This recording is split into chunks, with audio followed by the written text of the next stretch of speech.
Je sais pas pour vous, mais je trouve que on a beaucoup de personnes qui sont provocantes, mais qui n'ont pas vraiment beaucoup de fond, et qui sont pas très intéressantes en réalité. Et alors aujourd'hui, je reçois Michel Maffezoli pour la seconde fois, qui est une personne qui a beaucoup de fond, et qui est aussi très provocante. Donc vous allez l'entendre. C'est quelqu'un que je trouve passionnant parce que il a vu avant beaucoup de monde. Et il s'est intéressé et il a pris des risques sur, par exemple, sur le développement du féminin, sur l'homosexualité, sur l'ésotérisme. Et en fait, on parle de tout ça et on parle de l'évolution de la société, de tous les changements qu'on est en train de vivre en ce moment, mais à l'aube de la compréhension à travers les mythes grecs. Et donc, on repart du 18e, 19e, 20e siècle pour essayer de comprendre dans quelle société on est en train de vivre, comment tout ça, ça a créé du lien depuis 1950 en réalité. Bref, c'est une conversation vraiment passionnante, je trouve, et qui apporte du fond, avec toujours cet petit côté acide que moi j'aime bien en tout cas. Donc, je vous laisse écouter cet épisode. Allez, Vlan, c'est parti. Bonjour Michel. Bonjour, bonsoir. Bonjour à toutes et à tous. Ce que je trouve intéressant en ce moment, c'est qu'on est dans des pensées un peu binaires, avec du prêt-à-penser surtout, avec de la pensée par tweet ou voilà. Et en fait, ce que j'essaye de faire sur Vlan aussi, c'est d'avoir une pensée un peu complexe, intéressante.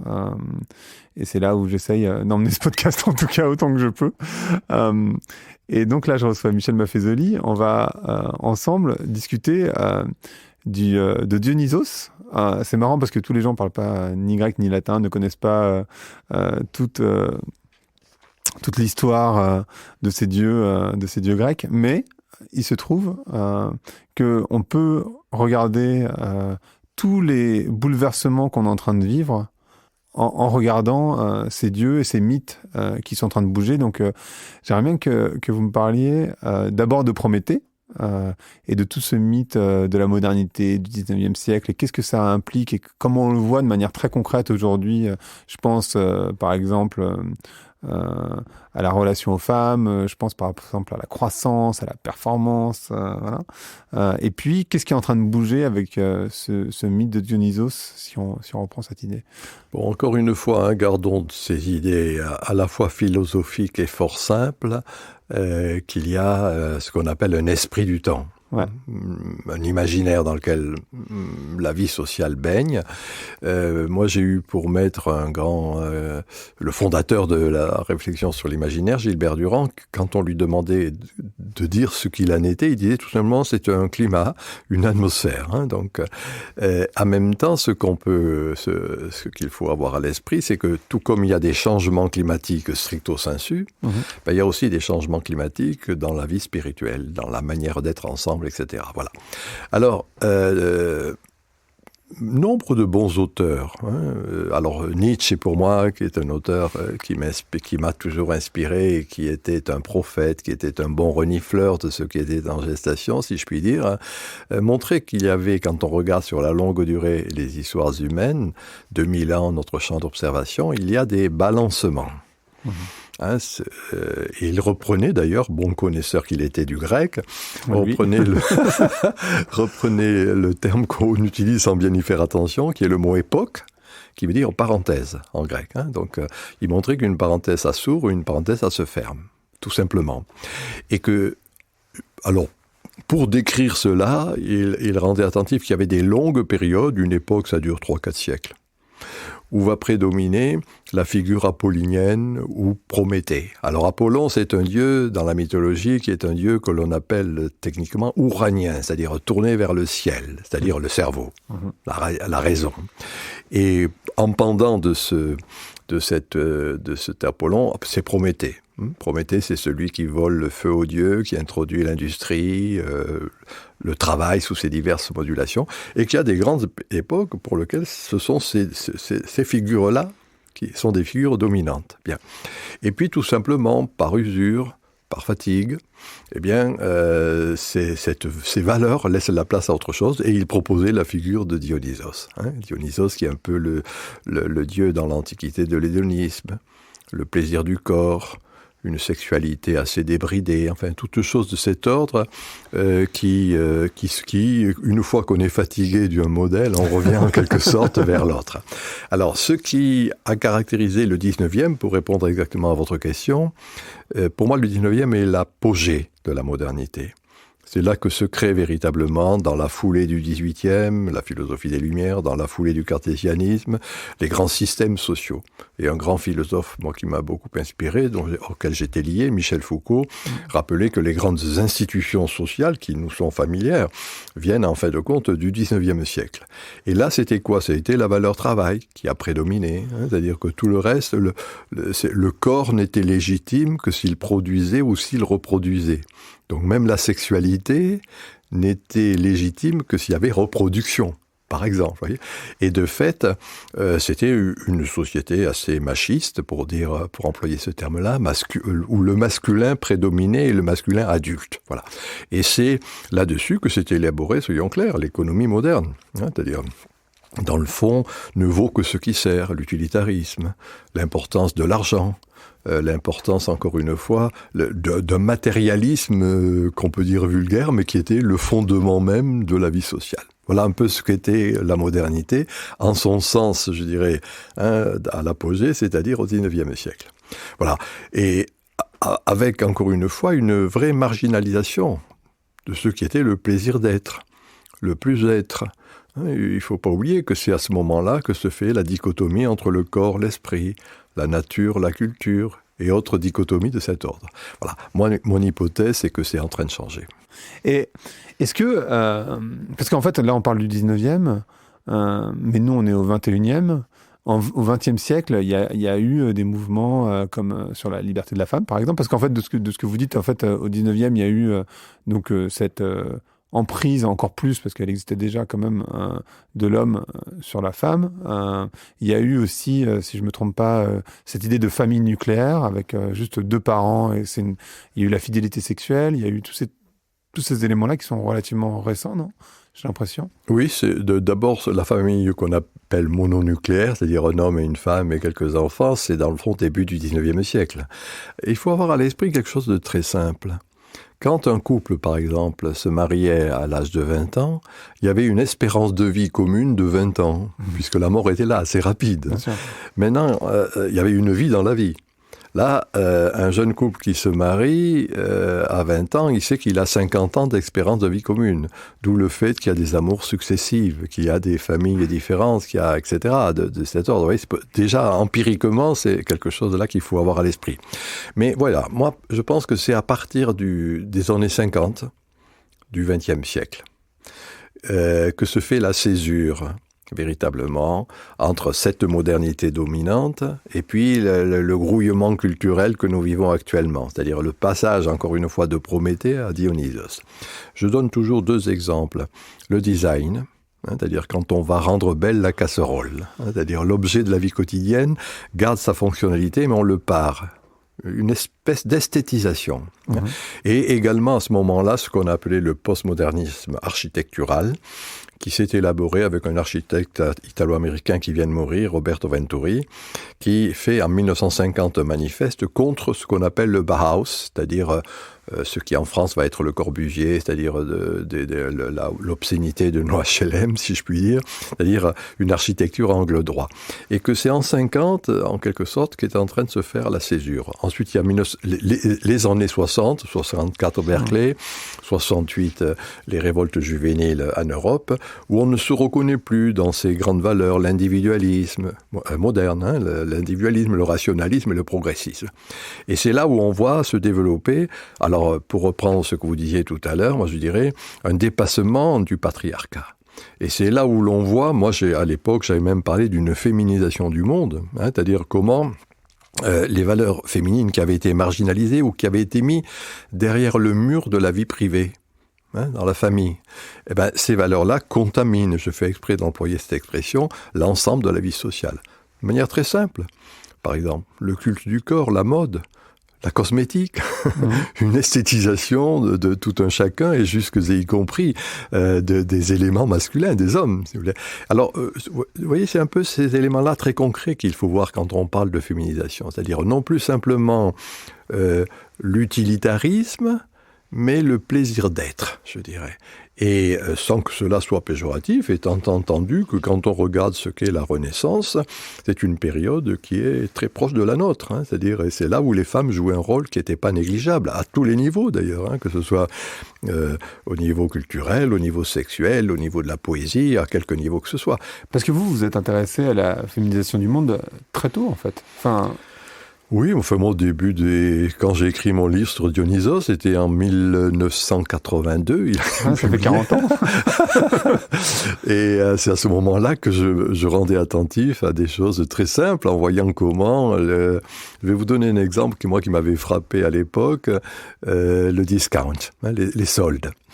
Et voir comment, j'habite à Paris dans le centre, et je voyais comment au Forum des Halles, c'était les jeunes de banlieue, les jeunes gens de banlieue qui profitaient des soldes pour venir s'habiller, par exemple. Le souci du vêtement était un truc qui était féminin. Enfin, au 19e siècle. Tandis que là, on voit bien comment il y avait un processus, je répète, de contamination. C'est-à-dire que d'une certaine manière, tout un chacun et ces jeunes de banlieue venaient. Pour moi, ça a été une espèce de petit indice, vous voyez, qui m'a dit, c'est à partir de là que j'ai essayé d'analyser le fait que le corps reprenait de l'importance, le plaisir d'être, le fait que ce n'était pas simplement la valeur travail. Je donne un exemple. Quand les femmes devenaient cadres, il fallait qu'elles se plient aux horaires qui étaient ceux des cadres habituels. Là, à partir d'un certain moment, eh bien, non, à partir de 7h, de 18h, 17h, on partait. Et là, ça fait un changement, vous voyez, global, c'est-à-dire quelque chose qui fait que c'est pas simplement la valeur travail qui va prédominer. On peut être performant ou performante et en même temps avoir une vie, je dirais, à côté. En fait, c'est marrant, il y a cette expression aujourd'hui qui est je veux plus réussir dans la vie, je veux réussir ma vie. Oui, disons qu'il y a la prise au sérieux d'une vie qui n'est pas simplement utilitaire, le qualitatif de l'existence. Moi, je pense que la grande vertu et la caractéristique de Dionysos, c'est de faire de sa vie une œuvre d'art. Ou encore des slogans comme ça qu'il convient de rappeler, ne plus perdre sa vie à la gagner, par exemple. Et on a des quantités d'exemples en ce sens, mais chaque jour, quotidiennement, vous voyez, moi il y a 2-3 jours, je voyais des cadres de haut niveau qui avaient arrêté ce qui était leur progression professionnelle pour revenir, aller, je sais pas, s'occuper d'abeilles dans le sud de la France, recréer de l'artisanat. Moi, j'ai un de mes anciens étudiants, bon philosophe silanais, Aurélien Fouillé, qui vient de publier d'ailleurs un livre fort intéressant. Je vous le conseille d'ailleurs, ce livre.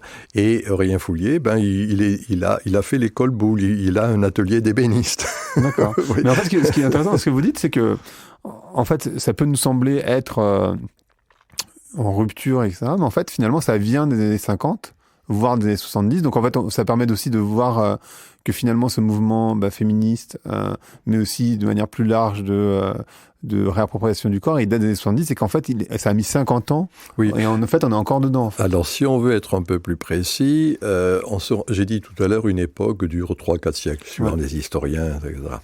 Alors, il y a l'époque qui est ça, et il y a des périodes. La période, c'est le moment intermédiaire entre le passage d'une époque à une autre époque. Et je crois que nous sommes dans cela. Et les périodes, ça dure quelques décennies. C'est pas du jour au lendemain que cela se fait. Parce que pourquoi ? Ça prend du temps parce que, comment dire cela, les valeurs établies, instituées, continuent à rester instituées. En termes sociologiques, l'instituant a toujours du mal à s'affirmer par rapport à l'institué, ce qui est là. Ou alors, si je fais une image, les astrophysiciens montrent qu'on voit pendant longtemps la lumière d'une étoile morte. Le foyer s'en est éteint, on continue à voir cette lumière. C'est un peu cela qui est en jeu actuellement. Nos institutions restent très masculines encore. dans le sens de la valeur travail, dans le fond quelque chose qui est la performance, la négation du corps, pas véritablement du plaisir et tout à l'avenant. Donc ça continue dans nos institutions à être dominant. Et puis il y a des forces émergentes, et je crois qu'il y a lieu d'être attentif auprès des jeunes générations qui vont redonner de l'importance. Vous voyez, pour moi, cette féminisation, j'avais dit, alors le terme n'est pas très heureux, j'avais parlé du corporéisme, c'est-à-dire la valorisation du corps. Le corps que l'on habille, la mode. Le corps que l'on soigne, la diététique.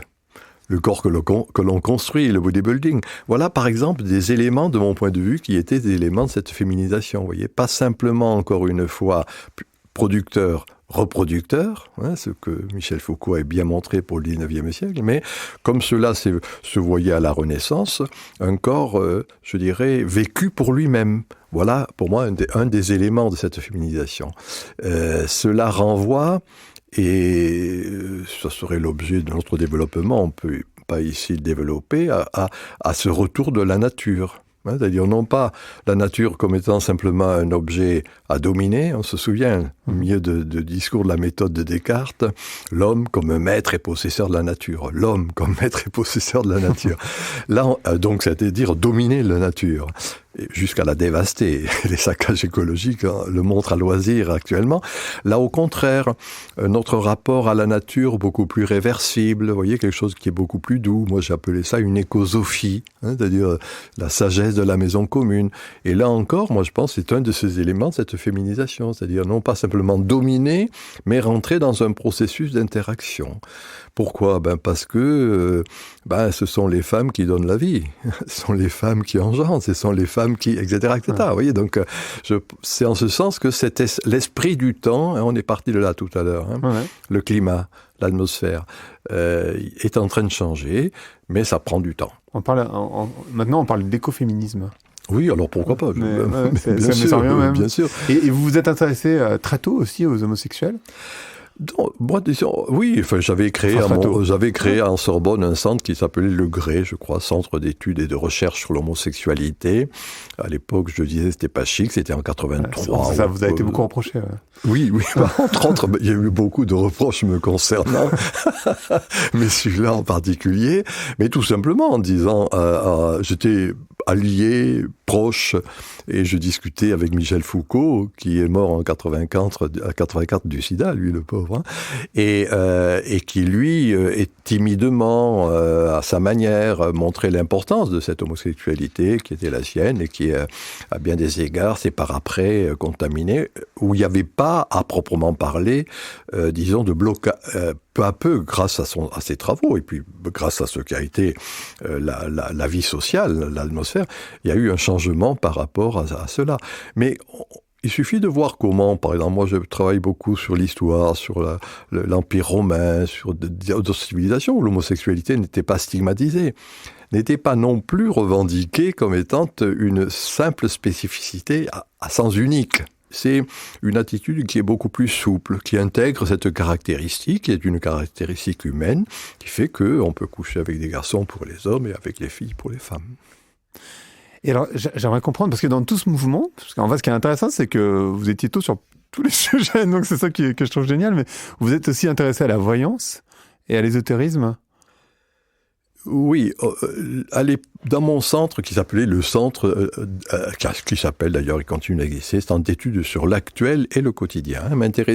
L'idée, alors là, sociologique, très simple, c'était de dire un fait social peut devenir un fait sociologique. C'est-à-dire, c'était une idée de sociologue allemand Max Weber, qui montrait qu'après tout, quand quelque chose existait, on pouvait l'analyser. Alors, j'avais créé ce centre de recherche sur l'homosexualité, c'est là comment on peut, d'une manière académique, universitaire, intellectuelle, en parler. De la même manière, j'ai fait passer 3 thèses, dont une qui m'a valu beaucoup d'ennuis, sur l'astrologie, celle de Madame Tessier, mais il y en avait eu d'autres avant. L'idée était simple. Moi, je suis un mécréant personnellement en astrologie, mais disons que, en disant après tout, tout le monde va consulter son signe ou alors sinon tout le monde, beaucoup de personnes vont, quand ils sont chez le coiffeur ou quand ils sont dans les salles d'attente de tel ou tel endroit, regarder l'astrologie. Voilà. C'est en ce sens, moi, que d'une certaine manière, je trouvais important de traiter, d'accepter que des chercheurs travaillent là-dessus, tout en étant, à titre tout à fait personnel, moi, j'ai bien dit un mécréant dans le domaine. Hein, mais voilà, du moment que ça existait, ça pouvait devenir un objet d'analyse. Ça, c'est le premier point. Sur l'astrologie. Oui. À côté de cela, parce qu'il y avait deux mots que vous avez employés, hein, l'astrologie et l'ésotérisme. À côté de cela, moi, je considère que, à l'opposé d'une conception purement rationaliste du monde, qui a été la grande marque moderne, hein, puisque j'ai cité Max Weber, il rappelle qu'avec la réforme protestante, il y a rationalisation généralisée de l'existence. Voilà, c'est ce qui va devenir le grand rationalisme des Lumières, etc., où, dans le fond, on va évacuer les autres aspects de la vie et ne garder que la raison souveraine. Moi, je rendais attentif au fait que l'animal humain, ben voilà, il y avait du mystère, il y avait un sens du sacré qui le préoccupait, il y a l'importance des mythes, de la mythologie, des fables, des contes et légendes, enfin peu importe, et que tout cela structurait ce que l'on était individuellement et collectivement. Avec cette idée que le non-logique n'est pas illogique, mais ça a logique propre. Le non-rationnel n'est pas simplement irrationnel, ça a une rationalité propre. Et il suffit de voir comment contemporainement, ben voilà, cette dimension est en train de se développer. Le New Age californien le montre bien. La religiosité multiforme, l'importance des philosophies extrême-orientales, le retour d'une religiosité sous ses diverses modulations, et qu'il vaut mieux intégrer cela. C'est quand on ne sait pas intégrer cela que ça devient pervers. Le djihadisme en est une expression, c'est-à-dire quelque chose qui devient fanatique, sanguinaire, parce que justement la société n'a pas su, je dis bien intégrer, ce que j'appelle moi homéopathiser le sacré, vous voyez, le ritualiser. Voilà. Et donc moi je pense que c'est un élément humain, ça à côté d'autres, hein, mais cet élément ésotérique n'est pas négligeable. Non. Et en fait, dans une conversation précédente, je me souviens qu'on avait parlé du mot analyse, du fait de donc de la racine du mot analyse. J'aimerais bien que vous repreniez ça, mais aussi du fait que maintenant on est à l'inverse de cette analyse. On essaie de tout rassembler ensemble, finalement.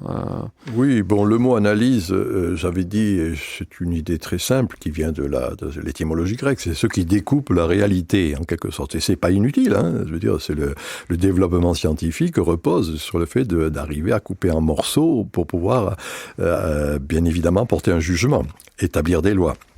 Alors, moi, j'ai jamais eu envie de cracher dans la soupe. Hein. Moi, je suis pas anti-moderne, personnellement. Quand on vient de voir ce qui a été bon dans la modernité et de voir ses faiblesses, ou en tout cas ses limites. Voilà. Et c'est en ce sens que c'est intéressant de voir comment, contemporainement, vous avez dit la forme sans employer le mot, c'est le fameux holisme. C'est-à-dire qu'on va retrouver dans le New Age contemporain, qu'on va retrouver dans la vie quotidienne, chacun d'entre nous. C'est-à-dire le fait d'avoir ça et ça. Hein, c'est en termes rhétoriques, on appelle ça l'oxymore. C'est-à-dire, dans le fond, le fait que, oui, le mot que vous avez employé, que Edgar Morin a bien développé, cette complexité de tout un chacun d'entre nous, et cette complexité de la société. Alors voilà, par rapport à l'analyse qui découpe, moi je suis frappé de voir comment j'avais parlé d'un corporéisme mystique, vous voyez, par exemple, c'est-à-dire comment ces jeunes générations peuvent à la fois avoir le souci du corps sous ses diverses modulations, et en même temps des préoccupations mystiques, ou du matérialisme religieux. Vous voyez, on pourrait s'amuser à créer des expressions de cet ordre qui rendent attentifs à cette complexité du monde et à cet holisme, hein, qui fait que on n'est pas ou, mais et. Oui, on peut être... Ceci et cela. Ouais, on peut changer au fur et à mesure du temps, en fait. Avoir je sais pas, moi je dis des choses simples. Par exemple, quand je parle beaucoup à des chefs d'entreprise, je montre comment tel ou tel manager, j'en voyais tout à l'heure avant de venir ici, peuvent avoir le look comme j'ai un costume, machin chose, cravate. Et puis ce soir, traîner dans les boîtes malfamées de telle ville avec un look différent, une vêture différente. C'est et je peux être à la fois un bon manager performant et en même temps avoir le souci de mon corps, le plaisir d'être avec d'autres, etc. Voilà, c'est ça, cette dimension holistique qui me paraît riche, et en tout cas qui, pour moi, est une des grandes tendances dionysiaques de notre société. C'est marrant parce qu'en fait, en ce moment, on parle beaucoup d'injonctions contradictoires sur les personnes. Donc, par exemple, on va attendre des femmes qu'elles soient la femme au foyer ou la femme qui travaille et la fille au lit, etc. Ou chez les hommes, on va attendre qu'il soit l'homme protecteur et qu'il soit sensible. Mais regardez, ils sont Oui, ils sont... Moi, ça me frappe de voir comment les hommes, si on reste là pour manger des hommes, pour les gens de mon âge, c'était impensable de voir porter son gamin, son bébé, avec je sais pas comment on appelle ça, enfin le truc. Non, mais je vois très bien ce que vous voulez quelque dire. chose ad hoc. Et là, maintenant, c'est une banalité. Et de la même manière, pour les femmes, c'est quand même très intéressant de voir. C'est ça pour moi un élément de cette féminisation. Et j'ai bien dit qui contamine. Le corps social, c'est de voir qu'elles peuvent être, oui, je ne sais pas si c'est une injonction paradoxale, c'est du paradoxe, tout simplement, c'est-à-dire en même temps performative dans la maison et en même temps n'étant particulièrement efficace dans leur lieu de travail, par exemple. Mais vous voyez, faire en sorte que le travail ne devienne plus la totalité de la vie. En gros, c'est ce qui est en jeu, et c'est ça qui est cette dimension holistique, c'est-à-dire, encore une fois, je dis c'est-à-dire quelque chose qui fait que, alors, le mot que j'emploie, moi, c'est l'entièreté de l'être. De l'être individuel et de l'être collectif. Et cette entièreté que l'on avait oubliée, que l'on avait marginalisée, fait que tout à la fois, je peux être performant, faire de la poésie, lire des romans, écrire, c'est intéressant, le développement de l'écriture au travers. Voyez des éléments de cet ordre. Le développement technologique est à cet égard intéressant. Moi, je dis qu'Internet, c'est actuellement un des lieux faramineux, parce que 70% du trafic d'Internet, c'est des lieux de discussion de philosophiques, religieux, érotiques. Beaucoup érotiques. Non, pas beaucoup. Non, mais bien sûr, mais il y a des sites de rencontres, bien évidemment. Ah, aussi. Mais il y a aussi, moi, je m'intéresse beaucoup à saint Thomas d'Aquin, qui est le philosophe du trait. Beaucoup sur Internet. Tout à fait fou. Oui, figurez-vous qu'il y a des quantités de cercles de recherche thomistes, des jeunes en particulier, qui ne connaissant absolument pas la pensée de saint Thomas d'Aquin, là, se retrouvent, discutent, échangent, parfois d'une manière sotte, parfois d'une manière beaucoup plus sophistiquée. Voilà, c'est pour ça que je dis, Internet, ce sont ces vieilles lunes, c'est-à-dire d'être en contact avec l'autre, érotique, philosophique, religieuse. Voilà un peu une conception de l'entièreté, c'est-à-dire pas encore ou, mais et. Voilà quelque chose qui est... pour moi, une dimension qui dépasse le simple rationalisme, mais qui met l'accent sur une des catégories qu'on n'a pas employées, mais qui est la catégorie dionysiaque par excellence, une conception émotionnelle du monde. C'est-à-dire partage des passions, partage des affects, partage des émotions, et ce, dans tous les domaines. Et ça, c'est une des grandes tendances, à mon avis, qui est en jeu actuellement. Et il y a un mot que vous avez utilisé, et je sais qu'il vous est cher, qui est le sacré. Moi, j'ai la sensation qu'on revient à ça, déjà sacré dans son corps, mais aussi le sacré à l'extérieur. Pourquoi pas passer par des rites? On a complètement perdu, j'ai la sensation qu'on a quand même perdu beaucoup de rites de passage. Par exemple, le passage à l'âge adulte, on n'a plus vraiment en Occident. Écoutez, on en parlera, puisque tout début mars paraît mon prochain livre qui va s'appeler « La nostalgie du sacré ». Et à vrai dire, j'ai pas osé le mettre dans le titre, mais le mot qui me convient davantage, c'est un mot un peu sophistiqué, alambiqué, c'est le sacral. L'idée du sacral, c'est-à-dire un sacré qui se diffracte, qui va occuper tous les éléments de la vie sociale, etc., qu'on va retrouver dans l'écologie, qu'on va retrouver en effet dans le soin du corps, qu'on va retrouver dans la multiplication des relations sexuelles, etc. Ce sacral, alors voilà, c'est ça la nostalgie du sacré. Moi, je pense que c'est une des grandes tendances qui va se développer de nos jours, c'est-à-dire comment ces jeunes générations par opposition aux gens de mon âge ou d'autres générations plus anciennes pour lesquelles ne comptait que la valeur travail, eh bien mettre l'accent encore une fois sur ce que j'appelle le prix des choses sans prix. Le sacré, c'est ça, hein, c'est-à-dire quelque chose qui ne rentre pas dans le matérialisme ambiant, mais qui au contraire redonne force et vigueur véritablement à la dimension spirituelle. Vous voyez, moi j'avais proposé tout au début de ma carrière, je créais un mot qui s'appelait le bourgeoisisme. Peu importe le terme, mais le bourgeoisisme, c'était ce qui a dominé au 19e. Aussi bien capitaliste que socialiste. C'est pour ça que je disais bourgeoisisme, qu'on va retrouver dans l'un et dans l'autre prévalence de l'économie, importance du matériel, encore une fois, ne vaut que ce qui sert, le 1% culturel, la culture étant marginalisée, etc. Bon, c'est ça le bourgeoisisme. Or, il me semble, moi, qu'une des grandes tendances actuellement, c'est un dépassement de ce bourgeoisisme. C'est ça le sacral.